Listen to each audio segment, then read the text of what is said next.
ஓம் ஸ்ரீ சாய்ராம். இன்றைய சிந்தனைக்கு உணவு பகவான் ஸ்ரீ சத்யசாய் பாபா அவர்களின் அமுதமொழி. செய் நன்றி மறவா ஆனந்த வாழ்வு. இறைவனின் இருப்பு என்னும் பேருண்மையின் மீது நம்பிக்கை வையுங்கள்.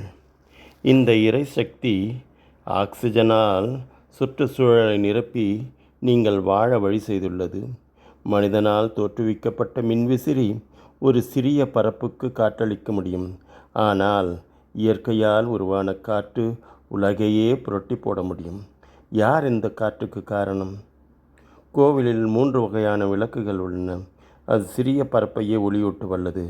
ஆனால் இறைவனால் உருவாக்கப்பட்ட சூரியன் உலகம் முழுவதையும் ஒளிர்விக்கிறது. சம்செட்டால் நாம் நீரை இறைக்கலாம். பல்வேறு பம்ப் மோட்டார்களை ஒரே நேரத்தில் இயக்கினாலும் கங்கையின் வெள்ளத்தை உருவாக்கிடும் கனமழைக்கு சிறிதளவேனும் ஈடாகுமா? எவர் இந்த காற்று, நீர், ஒளி இவற்றை நமக்கு கொடுக்கிறார்கள்? எவரெல்லாம் சிறு சிறு உதவி செய்கிறார்களோ அவருக்கெல்லாம் நாம் நன்றி செலுத்துகிறோம். ஆனால் அர்த்தமுள்ள வாழ்க்கையை உறுதி செய்ய முக்கியமான இயற்கை செல்வங்களை அளிக்கும் இறைவனுக்கு நாம் என்ன கைமாறு செய்கிறோம்?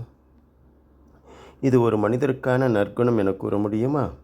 இதுதான் கற்ற கல்வியின் அடையாளமா? எவர் உங்களுக்கு நல்லது செய்திருந்தாலும் அவருக்கு நீங்கள் பணிவோடும் நேர்மை திறத்துடன் அவசியம் நன்றி பாராட்ட வேண்டும். ஜெய் சாய்ராம். சமஸ்த லோகாஹ சுகினோர்பவந்து. சமஸ்த லோகாஹ சுகினோர்பவந்து. சமஸ்த லோகாஹ சுகினோர்பவந்து. ஓம் சாந்தி சாந்தி சாந்தி.